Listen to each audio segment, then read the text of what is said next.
Ibihe byiza kuri mwe mwese mukomeza kubana natwe no kuri Sahel TV. Imana ibaha umugisha kandi ikomeze kubareba neza.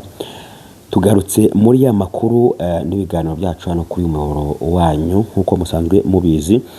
Turi tariki 18 z'ukwezi kwa gatandatu 2025. Munyemerere rero tubane muri uyu mwanya w'amakuru n'ibiganiro byacu tugiye kubagezaho muri kano kanya nkuko bisanzwe.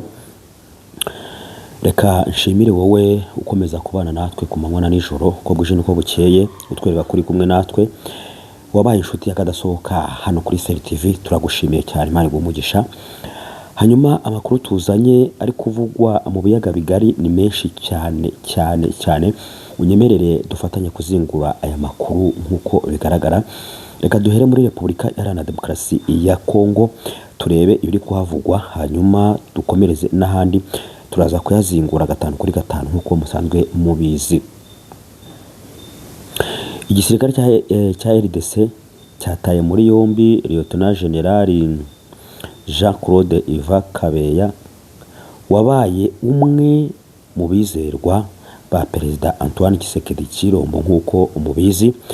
Aya makuru turaje tuyabagezeho gatanu kuri gatanu. Andi makuru turi bubagezeho ni ingabo andi makuru dufite tugiye kubazanira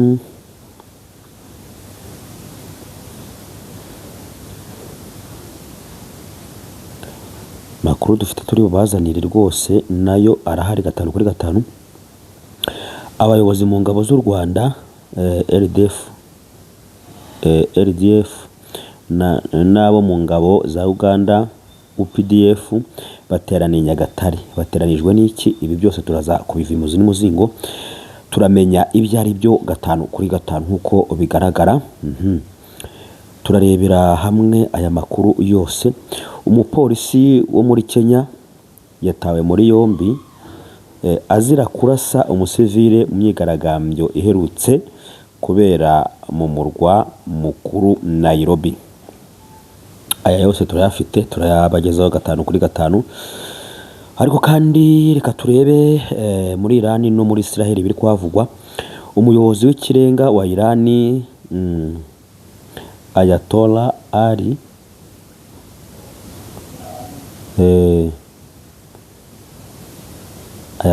Ali Khamenei yasubije Perezida Donald Trump ko atamanikishwa amaboko n'igihugu cya Israel nkuko biri kugaragara gatanu kuri gatanu.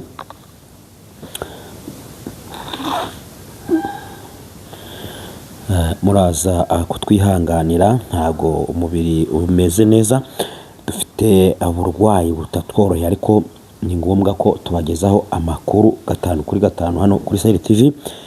Munyemerere rero aya makuru n'andi yose ari gucaracara hirya no hino tuyavimuzi n'umuzingo nkuko bikomeje kugaragara ahangaha. Amakuru twatohoje yose reka tuze tuyazingure gatanu kuri gatanu.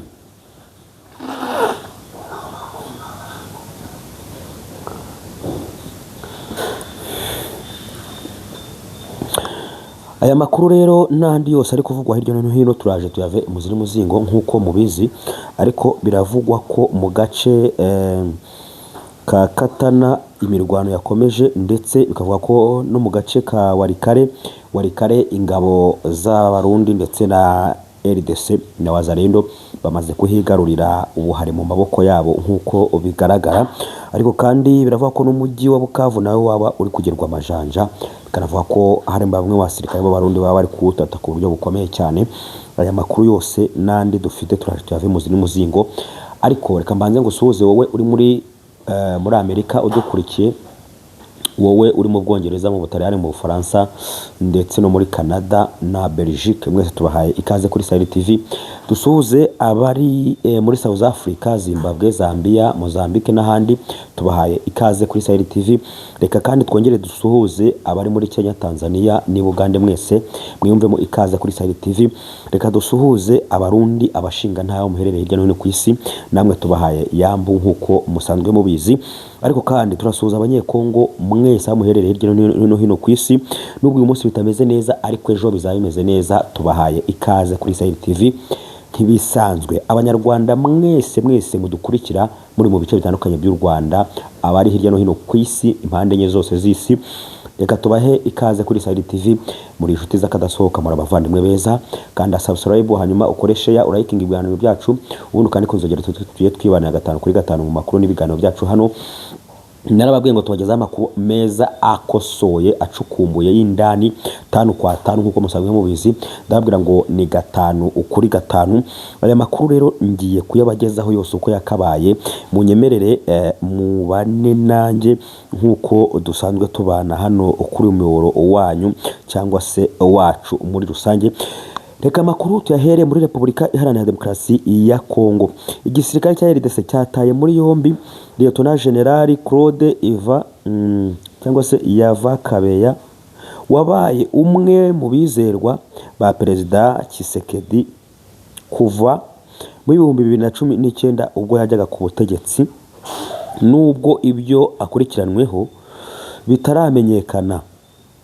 Uyu mugabo rero akaba yamaze gutabwa muri yombi mw'abantu mwe.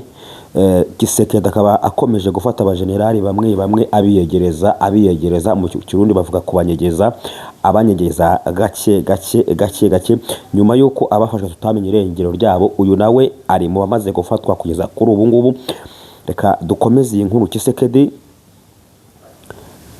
akijya ku butegetsi muri Mutarama 2019 yagize Lieutenant General Iva Kabeya umuyobozi w'ibiro bishinzwe igisirikare mu ngoro y'umukuru w'igihugu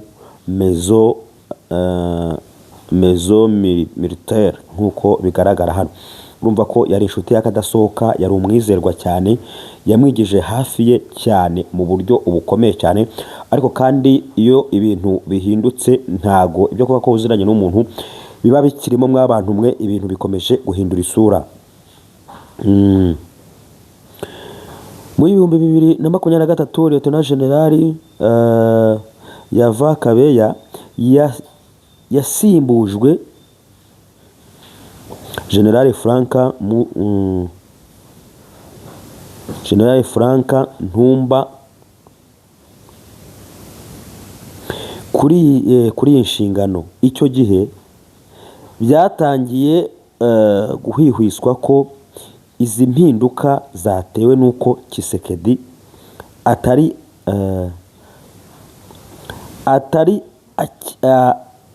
atarakizera Yava cyane ko nta yindi mirimo izwi yamuhaye kuko bikomeje kugenda bigaragara. Urumva yamukuye kuri uyu mwanya amusimbuza undi, ndetse birangira nta mirimo yindi amuhaye nkuko bigaragara. Amakuru atugeraho rero niyo turi kubavira imuzi n'umuzingo nkuko bigaragara. Amakuru aturuka i Kinshasa yemeza ko Lieutenant General Yava Kabeya yatawe muri yombi mu gitondo cya tariki 16 Kamena 2025. Gusa ibyo akurikiranweho ntabwo bizwi, nta n'icyo inzego zibifitiye ububasha ziratangaza. Uyu mugabo rero yafashwe tariki 16 z'ukwezi kwa gatandatu 2025, ariko ntago haratangazwa icyaba cyatumye afatwa nkuko bikomeje kugaragara muri aya makuru dufite. Urwego rw'igisirikare cya RDC rushinzwe iperereza rumaze iminsi rufunga abaofisiye bakuru, gusa ibyaha rubakurikiranyeho ntibyatangajwe. Société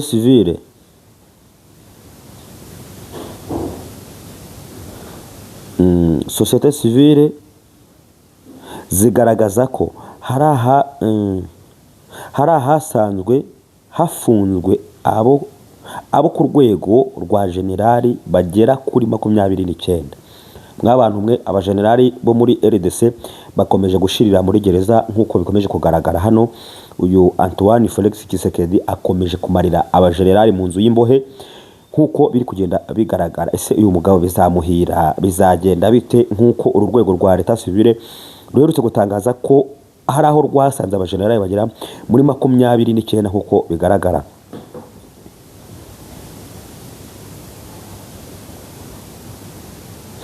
sosiyete sivile zagaragaje ko bidakwiye ko aba basirikare bamara igihe kinini bafunzwe bataburanishwa, ariko umuvugizi w'igisirikare cya RDC General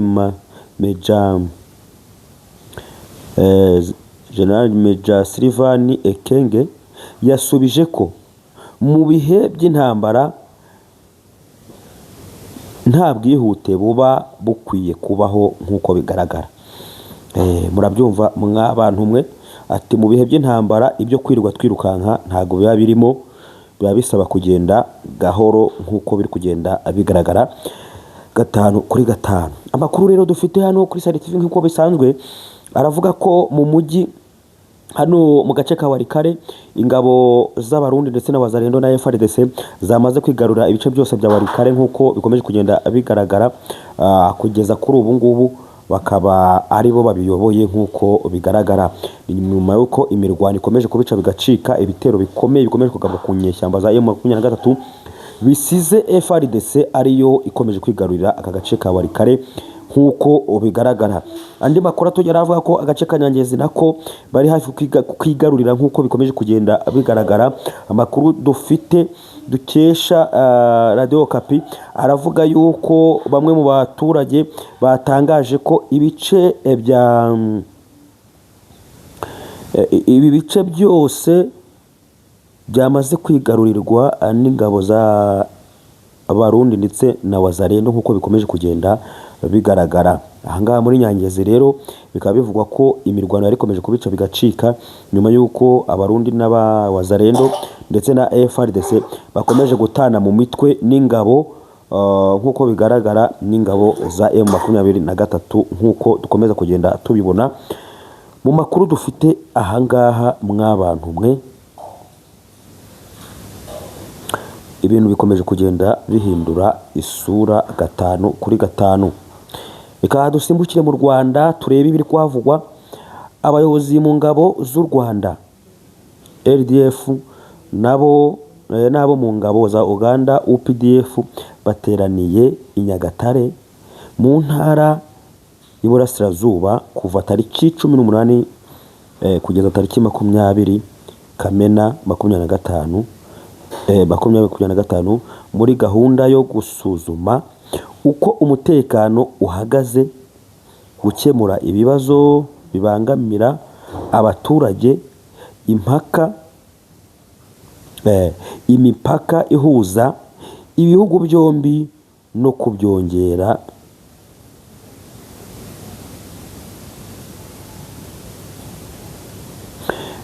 imipaka yombi no kuyongerera umutekano nk'uko bigenda bigaragara.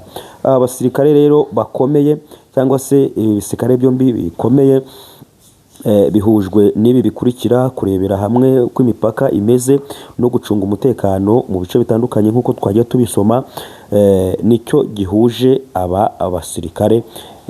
Turakomeza tujye mu gihugu cya Kenya nk'uko bikomeje kugenda bigaragara. Umupolisi wo muri Kenya yatawe muri yombi azira kurasa umusivile mu myigaragambyo iherutse kubera mu murwa mukuru Nairobi. Yatewe n'urupfu rwa Albert wapfiriye muri kasho ya polisi nk'uko bigaragara. Umupolisi rero yahohoteye umuturage aramurasa aramwica, hanyuma bikaba bivugwa ko nawe yamaze gutabwa muri yombi. Umuvugizi wa polisi ya Kenya Mukrinyaga yatangaje ko ubugizi bwa nabi bwabaye kuwa 2 tariki 17 Kamena 2025, aho uwo mupolisi arashe umuturage wari mu myigaragambyo isabira ubutabera Albert wari impirimbanyi y'uburenganzira bw'ikiremwa muntu.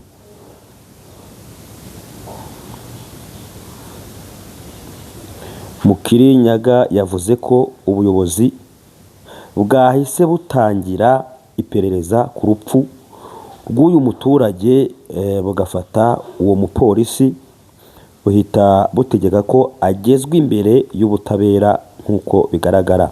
Yakomeje avuga ko polisi ikomeje gukurikirana iby'uru rupfu kugira ngo hamenyekane impamvu yarwo nk'uko bigaragara muri iyi nkuru mw'abantu mwe.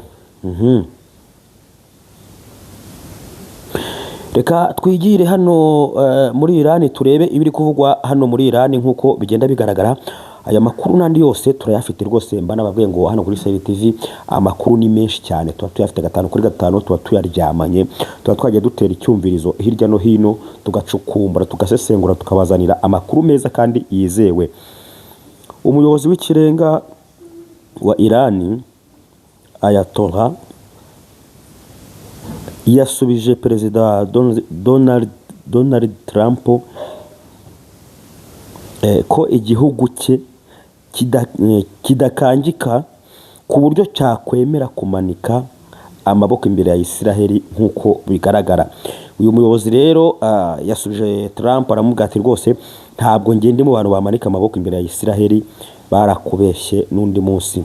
Kuwa 17 Kamena 2025 Trump yatangaje ko ahantu Ayatollah yihishe hazwi, bityo ko uwashaka kumwica byamworohera, ariko ko ubu nta gahunda yo kumwica ihari nk'uko bigenda bigaragara. Yagize ati tuza ahantu uwitwa umuyobozi w'ikirenga yihishe n'igipimo cyoroshye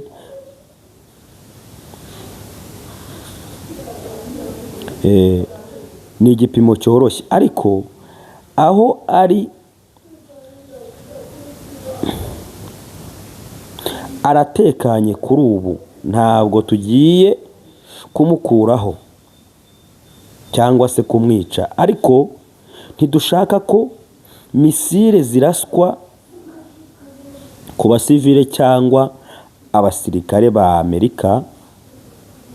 Ukwihangana kwacu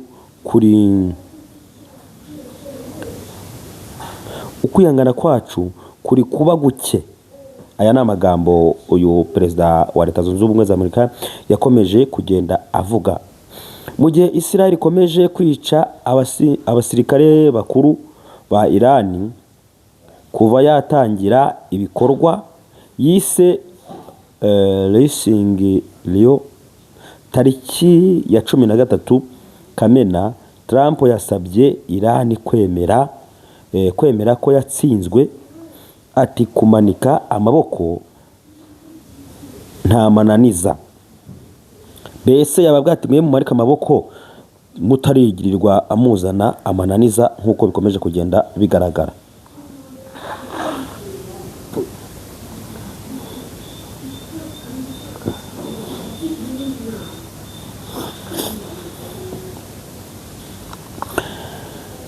Muratwihanganira amagripe atumire nabi mw'abantu mwe, ariko ni ngombwa ko tubagezaho amakuru.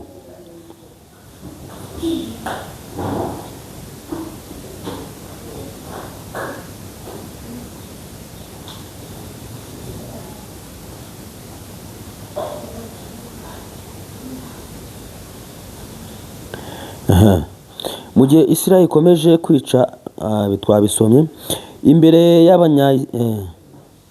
kumanika amaboko nta mananiza imbere y'abanya-Irani bari imbaga bati urupfu kuri Amerika, urupfu kuri Israel. Ayatollah wasomeraga ingabo z'ubutumwa bwe ku rupapuro ruzinze, yatangaje ko abazi neza Iran bazi ko itajya ihabwa ubutumwa mu mvugo yo gukanga. Rwose twebwe ntaho ujya uduha ubutumwa mu mvugo yo gukanga nk'uko bigaragara. Ati abanyamerika bamenye ko Iran itajya imanika amaboko, kandi nibivanga mu rwego rwa gisirikare rwose hazagira ibyo batazashobora gusana. Abanyabwenge n'abazirani, abaturage bayo n'amateka yayo ntabwo babibwira iki gihugu bakoresheje ururimi rwo gukanga.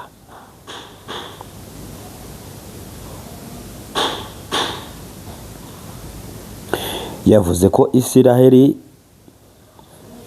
yashoboye kwica abasirikare bakuru ba Irani bigizwemo uruhare rw'urwego rwayo rushinzwe ubutasi Mossad, ubutasi bwa Amerika ndetse n'Ubwongereza, kandi ngo ibi bihugu nibyo biyoboye